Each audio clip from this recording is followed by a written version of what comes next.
I'm always talking about this idea that you have to have a solid core competency in order to have a slam dunk opportunity that will lead to a winning proposal and more sales. But it all begins with, in this scenario, it all begins with you having a solid understanding of what are you best at. And there are all sorts of things that you could do, right? That's not what you want to talk about at the moment. Core competency is something that you can say to somebody else and they will remember. So an example is if I go into into a federal agency and I'm meeting with somebody and I say I do workforce development. That's a pretty straightforward thing, right? A core competency, when I talk about it, can be a single word or a phrase, but it's still one thing. Workforce development is one thing. And that's the idea. But when you have a core competency like this, you can use it as a beachhead to get into the government. And I'll explain this a lot more, but you can use it to get in and then grow your company. If you try to sell everything, it's hard to get in. But if you come in with a tip of a spear or what we call a beachhead approach, you'll be able to get a lot more success faster and then grow a lot more faster. I just wanted to show you, just so you understand what I mean when I say beachhead and kind of where I get it. Let me share my screen. So right here is World War II. And World War II, if you haven't studied it, you should study it. That's a separate thing. But we had D-Day, right? So the Allies were trying to stop World War II and World War II. We had to go in and stop Germany. And the way we did is we had to go in and take over Europe. We'd had to reconquer Europe. And we could have tried to go the whole way up the western coast of Europe, or instead we did beachheads. And so the Allies did D-Day. And in D-Day, they came in and they attacked on these beachheads, right? And there's 5 literal beaches that they landed on to get into France. And from there, they started moving through France and the rest of Europe. And the idea was they could get in and get this much land, make it safe for more troops, more equipment, more weapons, et cetera, to come in behind them. And then they could keep growing, right? So this idea, when you think about it from a warfare standpoint, it makes sense. You take over something small and then you just keep growing it. By the way, I was in the 2nd Ranger Battalion, so it was fun doing this preparation for you to see them showcasing the 2nd Ranger Battalion right there at Pointe du Hoc. So that's where we were. Just so no one asked me, no, I wasn't there in World War II, but my battalion was. Here's another example, right? You see right here is Normandy at the bottom of France. And it's this one area. And the idea is when we landed there, the Allies were able to push through the rest of Europe, coming up into Belgium and into Germany and ending the war, right? Basically, that was World War II in a nutshell. But this idea of so many of us think that we have to attack all of Europe to try to get in and end the war. So it's like, no. Come in on a beachhead, establish a foothold, get inside the government contract world, and then start going through Europe, then start going through the Department of Education or HHS or whatever you're going after. So that's the idea of a beachhead, right? I want you to think of it from another example before I move it into federal government contracting, is think about it in your house. I'm a homeowner and I have if I have a problem with my toilet and I bring a plumber in and they come in, right? They're fixing the toilet. And while they're fixing it and they're doing a great job, they're telling me, oh, this is why you had the problem, the levers and all that, whatever.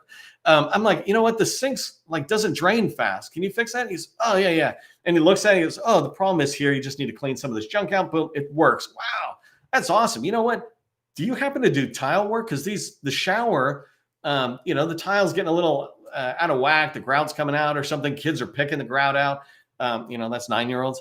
Can you address that? Oh, yeah. We do bathroom kind of remodels. Well, shoot. Okay. Can you take that project on for me? Absolutely. And they're doing a good job for me. And I go, you know what? That tile is just tile. And in my kitchen, I have tile. Do you also do kitchen tile work? Oh, yeah. Well, what we're looking to do is to replace the counter and the tile on the back of the counters against the wall, et cetera. Can you do that kind of stuff? Yeah, we can do that. We've got the same tools, same experience, different room in your house, but otherwise it's tile work. Great. Do you do kitchen remodels? Should we be maybe thinking of a broader project? Yeah, I actually work with a subcontractor or a teammate who comes in and helps with the cabinetry. But yeah, we can do that kind of work and I can run it to make sure it's done right. Perfect. Next thing you know, they're working on my car. I got them buying me other stuff. That's a beachhead. That person came in to repair my toilet. And from that perspective, They were able to establish all sorts of business in my house because I trusted them and they did good work, right? And that's what I want you to understand. When you think about a beachhead for yourself in an agency, it's not that he couldn't come in and say, hey, we can remodel kitchens, we can do a bathroom. I'm like, whoa, whoa, whoa, whoa. I just want you to fix my toilet, right? But somehow, because he came in to fix my toilet, I began to sit there and see him as a potential vendor to fix the rest of my house, the same way government agencies would see you that way. And so it's important for me that you understand this concept of a beachhead, getting in and then growing. And so if you do me a favor, put beachhead into the chat. Let me know you're tracking on that. Beachhead into the chat.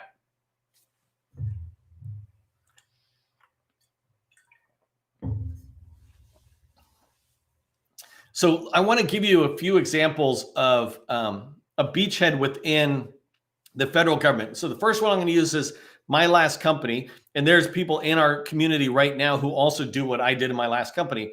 But my core competency at the last company, we said it was SharePoint, right? If we described it with a deeper set of words, we would say we do SharePoint services, right? Migration, application development, and administration.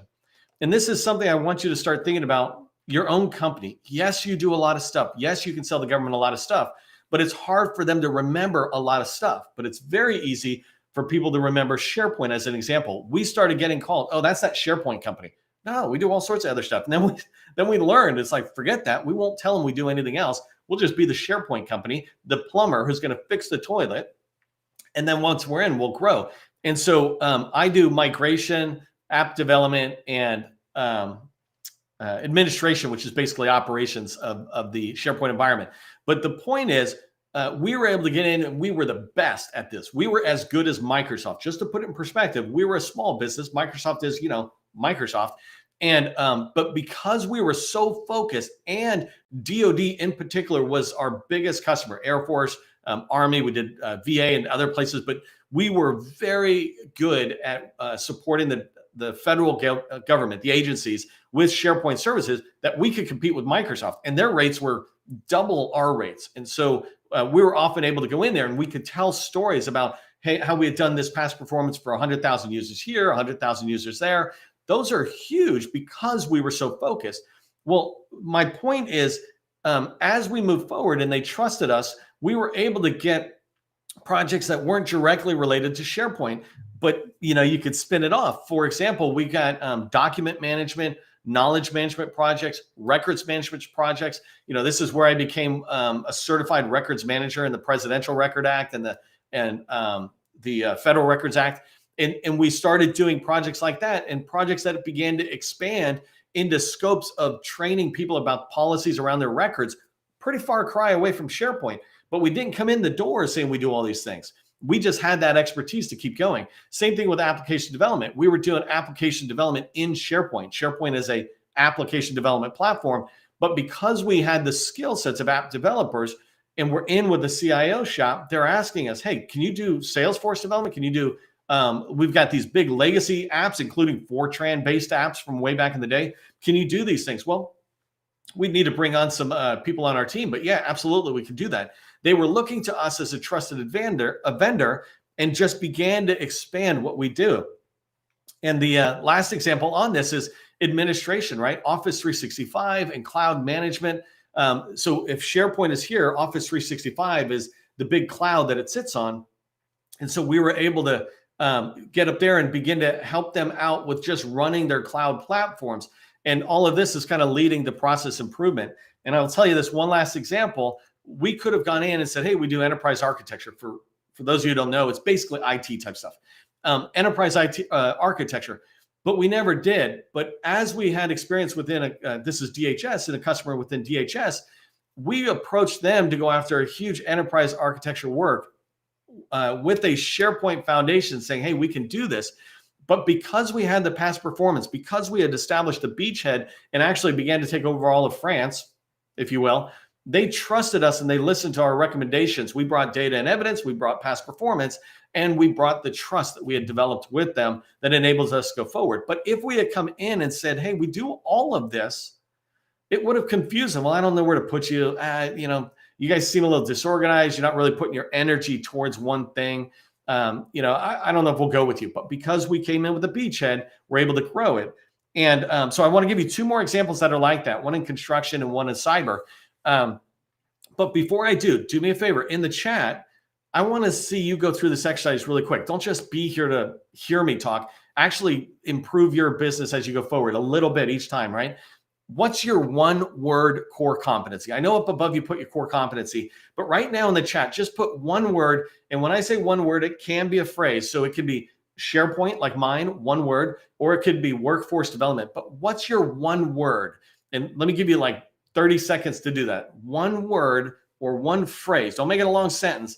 Workforce development is about as long as I'll go, because I'm going to ask you a second question after that.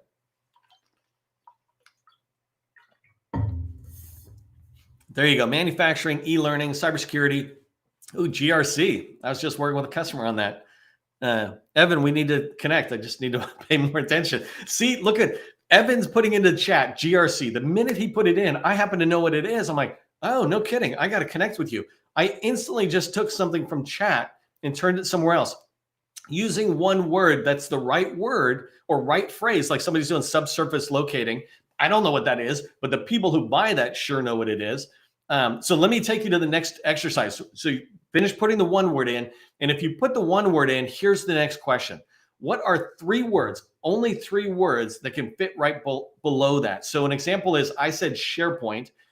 My three words were migration, app development, which is a phrase, right? A one word, and administration. So migration, app development, administration. Those three words were below SharePoint.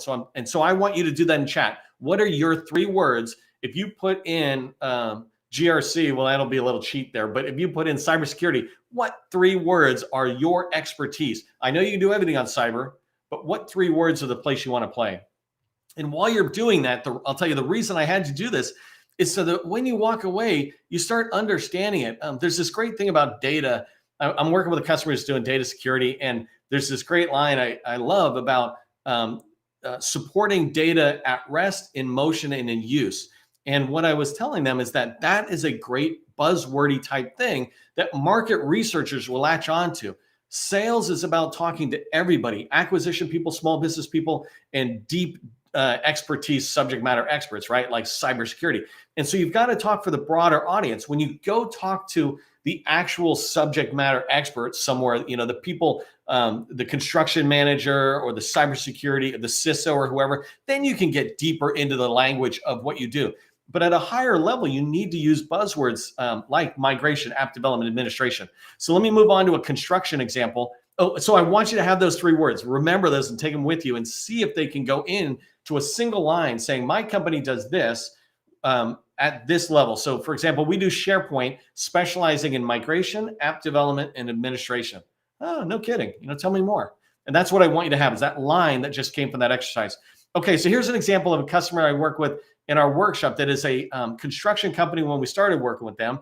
And then we began to refine them down. In fact, we learned way too much about construction, which is not my strength, but sales is. And what I began to understand is that this company specializes in elevators, and it's really good for them.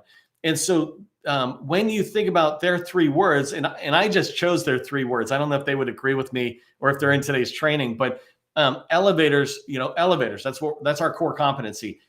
Install, service, and O&M, operations and maintenance. And so we can take them out and put a new one in. We can install them in new buildings. So install. Services, if it breaks, we'll fix it. That's a service. And O&M is we'll make sure it goes up and down throughout the day, right? Enough oil, the buttons work, that kind of stuff. So that's the elevator three words. Because this person is in construction, and because taking an elevator out and putting it back in really involves a level of demolition and installation kind of activities, they can begin to expand. And so I added 4 other areas that they could easily expand into, which they have expertise, which is demolition, abatement, asbestos abatement, getting rid of the nasty stuff, painting or flooring, right? When somebody's coming in and doing elevator installs and removing, well, you've got the space around the elevator, the walls, the framing or whatever, so they can do that kind of activity. They're able to tell their customers that. And so imagine if they're going into FEMA, right? And FEMA's brought them in to do elevator maintenance, maybe install a few new elevators. they have built the trust with this agency as a trusted vendor that they can begin to talk to them about, well, we do these other things, right? So you're inside the wire, you can have these conversations. Or more often than not, if you watched yesterday's training, where is the very first place the buyer looks when they do market research? It's not DSBS, which is my favorite thing to say, right? It's the incumbent. They look at incumbents and say, you know what, can we give this to an incumbent, maybe as a task order on an existing contract? You want to be that incumbent who's doing a good job and making it clear what you do. So that was an elevator example. And I want to use one more example for data security. Data security, if I go in and I say I do data security, I might, and I kind of butchered this one a little bit because I'm working on it with a customer, so I don't want to give all their secret sauce yet. But an example of 3 things I do as data security, I might say zero trust, the ATO, or authority to operate, basically being able to use a system, and then data governance and architecture. So I'm trying to talk to a broader audience here, but keep those 3 in mind, right? If I'm saying I'm doing data security, then I'm just trying to use 3 words. But once I'm in, where could I go? Well, data security is fundamentally just cybersecurity. And so you can expand into the cybersecurity realm, or you could expand into the process improvement realm. So if you're doing data security, that means you're touching data and you're probably interacting with the data owners, the people who are creating the data or using the data. Well, then maybe you can get other projects with them that allow you to say, hey, we do project management or process improvement. We can build applications that allow you to manipulate that data better. We can implement emerging technology like artificial intelligence and machine learning. But if you go in and say, hey, we're a machine learning AI company, we do cybersecurity, all cybersecurity. We can also build applications, do project management and process improvement, right? You say all that stuff and people are going to go, well, you're not Booz Allen, right? And so how can you really do that with the limited resources you have? Even if you're a $40 million firm, if you're saying you do too many things, it's confusing for the other person. And so you need to have this one message that gets you in. Once you're in, then you spread across that realm that's out there. So do me a favor. If those 3 examples of the beachhead examples made sense and you're following along with what I'm saying, do me a favor and put focus into the chat, because that's the whole reason I'm saying this is focus. I want you to focus. And I'm going to wrap up with telling you why this works, why this beachhead approach works, where you come in with one thing and you expand. And fundamentally, people buy from those they know, like, and trust. And it's way easier for them to know, like, and trust you if you're inside the wire, if you're inside doing work for them already. And so if they bought from you because of your beachhead, your core competency, that really focused one word, if they bought from you because of that, then they're definitely getting to know you better. They're fully aware of you. They've got you on contract. You and your employees are in there doing great work.